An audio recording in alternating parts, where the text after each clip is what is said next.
Let's talk about the creditworthiness, first of all, in China. I'm digging up a story here from about a month ago on the Bloomberg terminal. It says 4 of 5 issuers in China that have defaulted for the first time in 2018 are companies with public listings. Is this something we are now seeing with defaults in China, where we assume that publicly listed companies tend to be more creditworthy because they have better, supposed corporate governance? Are we seeing a change in the dynamic in China? Well, we're certainly seeing a change, but it's not a change that's surprising. We've been saying for years, at CLOE, that the trouble for traditional fixed income investors is that you like to see data. You like to be able to analyze cash flow. And the opacity of the Chinese market for fixed income investors is a terrible hurdle that's hard to overcome. And it's not really surprising that as a result, now that liquidity is drying up onshore, certainly we're starting to see a wave of default, and it could only be the start of a much bigger phenomena. Well, what is the distressed debt situation right now as it relates to what the kind of business you're doing? I found another interesting story. One of the latest Chinese companies to default was China Energy Reserves and Chemicals, which also is maybe showing some sort of contagion because they were seeing their Korean investors come into Beijing and try to refinance some of the debt as well that they had bought into. And that's an interesting wave because the Chinese companies that are defaulting have been starting to tap into South Korean investors. You also bought a stake in a South Korean bank, in 2013. How do you see that dynamic playing? Is there a risk to other investors that are buying into Chinese debt or financing some of these defaulting companies? Well, there's certainly a risk for offshore investors. Offshore investors are less informed than onshore investors, and that's why you see 10, 15 bonds that have been trading from the high 90s a few weeks ago to now trading at fairly distressed level, which in total is $10, $15 billion of paper that's now trading in no man's land. We take a look at global loan portfolios, though. I mean, historically speaking, they've been focused in Europe, but it seems like kind of the tide's turning. You take a look at some of these, the balance sheets on some of these Asian banks. I think Deloitte came out with a report saying $500 billion of NPLs on the balance sheets of lenders here in the region. Do you think the center of gravity is shifting towards this part of the world now?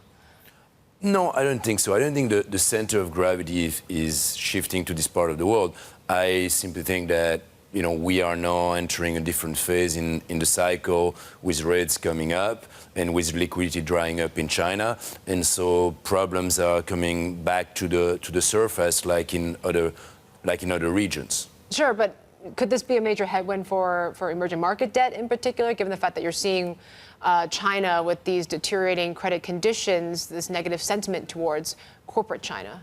Yeah, absolutely. And that's why there is fear in emerging markets, and we've seen Brazil, we've seen Turkey, and the geopolitical situation is certainly not helping. What is your assessment of the situation, the political uncertainty that is roiling the markets as well in Italy? It seems to have died down a little bit, but there's a lot of popular sentiment coming from the new prime minister. You just came back from Italy. You also just completed a transaction buying 90% of Credito di Romagna. Yes, thank you. So you bought an Italian bank. What's your assessment of the situation now?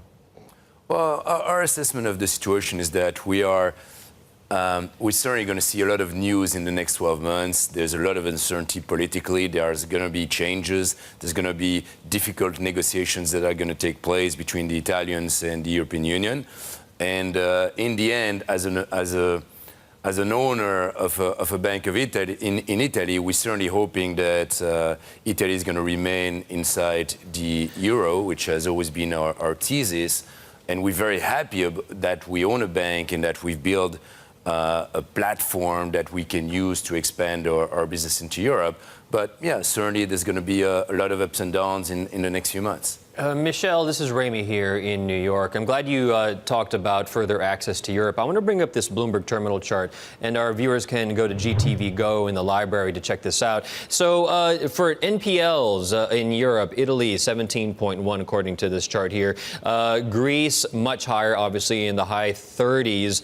Euro area just in the single digits here. Looking ahead to further access to Europe, where are you looking to expand? Well, from our perspective, the fact that Italy has, as you said, 17% NPL ratio, but the fact also that it's significantly bigger if you look at overall the problem than in Greece, with anywhere between 300 and 400 billion euros, is certainly something that's attractive for us. The fact that we have a unique platform in a very wealthy region in Italy, in Emilia-Romagna, together with our credit skills and our experience in working out distressed assets, puts us in a very unique position as a specialized credit institution. How is the resuscitation of the Romagna going on right now? I was looking at a EU financial regulators report saying that Italian banks have about 132 billion euros of debt held by individual investors, and that makes it harder to perhaps wind down a failing lender without using taxpayers' money. Are these populist measures coming from the government now? Does that hinder you as far as unwinding these NPLs? We don't think so. Ultimately, if you look at the insolvency regime in Italy, it's made huge changes in the last 10 years. It's significantly improved, and that is not something that can be unwound.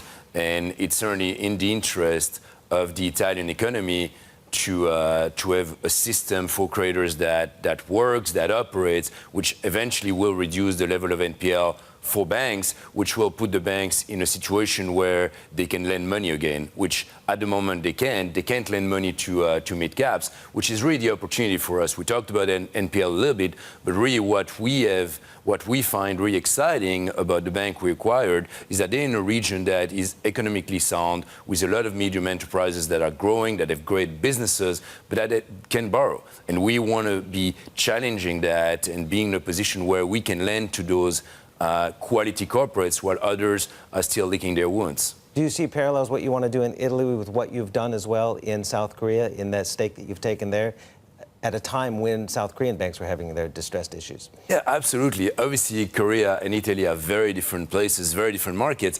But when you think about it, 5 years ago, Korea has had many of the problems that are plaguing Italy today.